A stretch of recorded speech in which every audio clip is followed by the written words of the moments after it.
리더십은 창업가형 정치인이라고 생각을 하고, 제가 후보님께서 성남시장 그리고 지사님 때 하셨던 일들을 보니까 그냥 관리자는 아니신 것 같더라고요.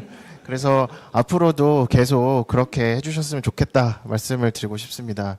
마지막으로 아까 말씀해 주셨지만 여기 있는 대표님들은 소셜 벤처를 운영하는 대표님들입니다. 저희는 사회적 가치, 경제적 가치를 동시에 추구하는 것을 목표로 기업을 운영하고 있는데, 사실 먹사니즘과 잘사니즘을 얘기하신 대표님의 생각과도 맞닿는 부분이 있다고 생각합니다. 제가 책을 보니까 위대한 개츠비 작가가 이런 말을 했더라고요. 두 가지 상반되는 생각을 가슴에 품고 정상적으로 기능하면 위대한 사람이 된다. 그래서 제가 말을 조심해야 되기 때문에 우리 후보님께서 위대한 정치인 되셨으면 좋겠습니다. 감사합니다. 네, 후보님 너무 멋있는 말씀을 해주셨는데요. 네. 두 가지 생각을 품고 있을 때 잘하면 위대한 게 지비가 될 수도 있는데 잘못하면 큰일 날 수가 있습니다.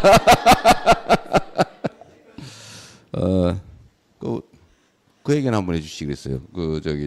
가상 발전소를 연구, 운영 뭐 이런 걸 하시는가 본데, 그 일부에서 전기가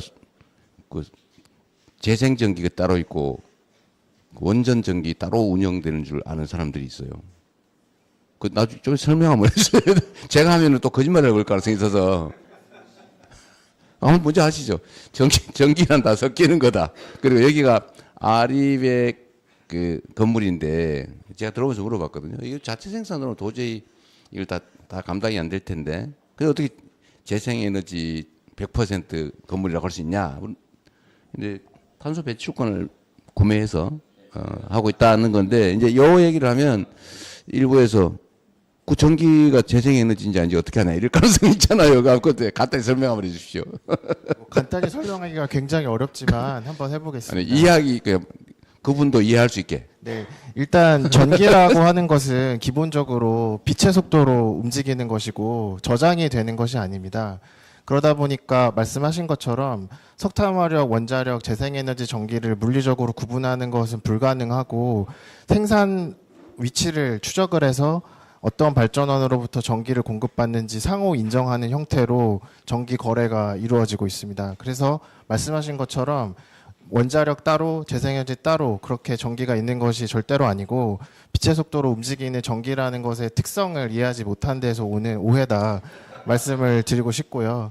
그리고 재생에너지를 거래하는 방식은 국제적으로 크게 4가지 방식이 있습니다. 가장 쉬운 거는 발전소를 직접 짓는 게 있겠고, 두 번째로는 발전소랑 직접 계약하는 방식이 있고, 그리고 세 번째로는 재생에너지 공급 위치를 추적을 해서 인증서 거래를 하는 방식 같은 것들이 있습니다. 마지막으로 한국전력이 마련한 녹색요금제를 이용한 방식이 있습니다. 모든 글로벌 기업들은 이 4가지 재생에너지 조달 방식을 조합을 해서 아리백을 하고 있고, 한국도 이 4가지 방식을 조합을 해서 기업들이 아리백을 하는 것입니다.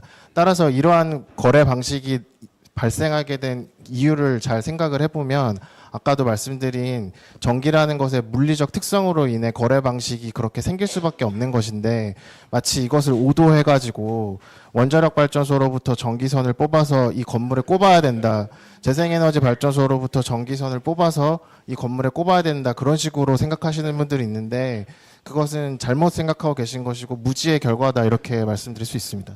제가 이제 정치를 하는 사람이니까 더 간단하게, 이 또 단순화하면 또 그걸 꼬투리 잡을 가능성이 있는데, 검수하면 제가 예를 한번 들어볼게요. 수돗물은 한강물을 원수로 한 수돗물 또는 금강을 원수로 하는 수돗물이 계통이 달라, 그죠? 수온이 달라. 그래서 이거 물이 다릅니다. 근데 전기는 섞여버리, 생산하는 순간에 전력선에 인입되는 순간에 다 똑같은 전기가 돼버리죠. 구분이 안 되기 때문에 아까 말씀하신 대로 대한민국의 재생에너지가 9%가 생산이 된다. 그럼 9% 분량만큼을 거래하는 거죠. 양으로 하는데 추상적이죠. 그러니까. 그래서 그거를 그 중에 9% 중에 내가 1%를 쓰겠다고 하면 그걸 추가 비용을 주고 그걸 쓰는 걸로 치는 거죠. 예. 근데 그게 꼭 그 재생 에너지 라인이 별도 있는 건 아니에요, 그죠? 맞습니다. 저희가 아까 그 언급하신 4개 중에 세 번째 방법으로 특정한 곳에서 나온 재생에너지를 구매한다라는 조건으로 산 건데요. 저희는 제주 한전 전선이 들어오는 맞습니다. 예. 어쨌든 그걸 좀 이해하라고 한번 해봤고요. 가상 발전소도 사실은 이해를 잘 못하는 경우가 있는데, 그것도 아주 간단하게 대중이 이해할 수 있게. 이게 사실은 재생에너지 사회에 제일 중요한 게 그 에너지 저장 시스템하고 가상 발전소잖아요. 이 두 가지가 핵심인데 간단하게 알아들을 수 있게 아무 설명 한번 해주세요.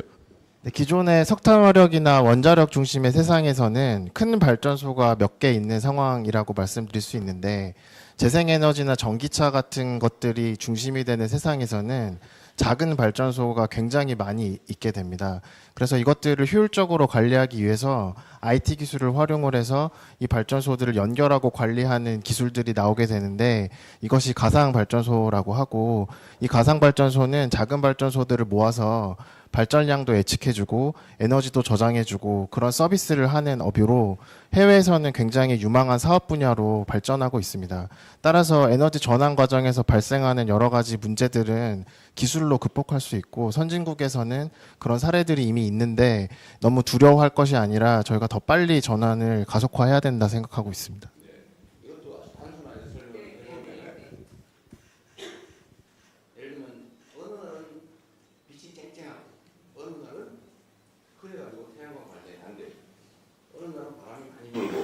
어느 날은 누구에게 이제 태풍이 불어가지고 풍력화가 전기를 세우는 경우가 있어요. 이게 쭉날쭉한단 말이에요. 이거를 다 예측을 해가지고, 아, 태풍이 시작된다. 그러면 저기 태양광 발전도 어떻게 될 것 같다. 예측을 해가지고, 그러면 화력 발전소를 잠깐 가동하자. 네, 이런 걸 자동으로 조절을 해주는 거죠. 그 가상 발전소. 맞습니까? 맞습니다. 그리고 제가 독일에서 좀 살다 왔는데, 그때 유럽에서 재밌는 일이 하나 있었습니다. 무슨 일이 있었냐면은 일식이 있었습니다. 네, 일식이 있었는데, 일식이라고 하는 거는 유럽 전역에 태양광 발전소가 동시에 꺼지는 극한적인 상황이지 않습니까? 근데 그때도 유럽에서는 블랙아웃 같은 게 발생하지 않았습니다. 따라서 미리 대비하고 관련 산업이 육성이 되고 서비스가 준비가 되면은 이런 문제들은 극복할 수 있는 문제인데, 너무 과장된 위기를 조장하는 그런 것들이 있는 것 같습니다.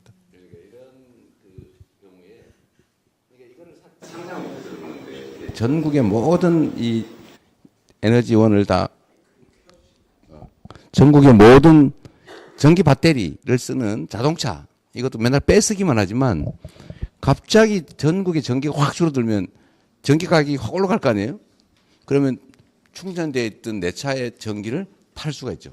꽂아가지고 비싸게. 지금 전에는 200원에 내가 충전했지만 400원에 팔 수 있는 상황이 되면 그 400을 파는 거죠. 근데 이게 한 대면은 말이 안 되지만 이게 수백만 대가 다 연결이 돼 있으면 그 순간에 충전하고 있거나 놀고 있는 전기차에서 뽑아서 파는 시스템이 자동으로 만들어지는 그런 거를 가상 발전소에서 통제하는 거죠. 이걸 모르는 사람들이 있어서 제가 얘기하는 거예요. 네. 맞아. 네. 간단하게 앞으로 안 하겠습니다. 네. 10길 안 빠지고.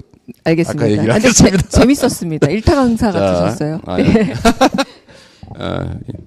일단은 지금 말씀하신 것 중에 미래 세대에게 빚을 넘기지 말아야 된다. 이건 진짜 중요한 개념 같아요. 저는 이 생각 못 했는데, 우리가 미래 세대에게 부담을 주니까 연금도 어떻게 하자 이런 논란들이 있잖아요. 뭐 그 훌륭한 문제 지적인데, 원자력 발전소 같은 시스템에 과도하게 의존하게 되면 이제 그 폐기물을 다 후손에게, 그다음에 그 부담을 다 넘기는 거잖아요.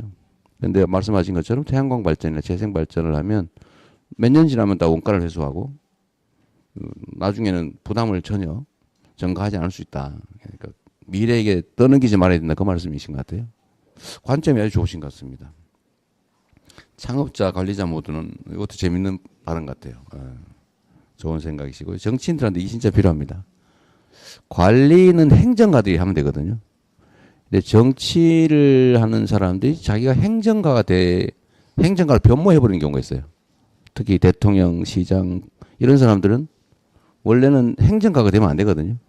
행정가를 지휘하는 창업자형, 이렇게 돼야 되죠. 근데 행정가가 최고의 행정가가 돼버리면 발전이 없죠. 좋은 생각이십니다. 좀 노력할게요. 그렇게 봐주시니 감사드리고요. 개츠비 네, 좋은 말씀. 네. 네. 피츠제럴드의 말씀을 인용하신 걸로, 네, 개츠비가 아니라, 네, 네, 문학 전공이다 보니까, 네, 개츠비를 쓴 피츠제럴드의 말이다. 왜냐하면 개츠비는 결론이 안 좋아서 저는 네, 피츠제럴드의 말만 듣겠습니다. 세 번째 유니크 굿 컴퍼니 손인혁 대표 말씀도 한번 들어보겠습니다.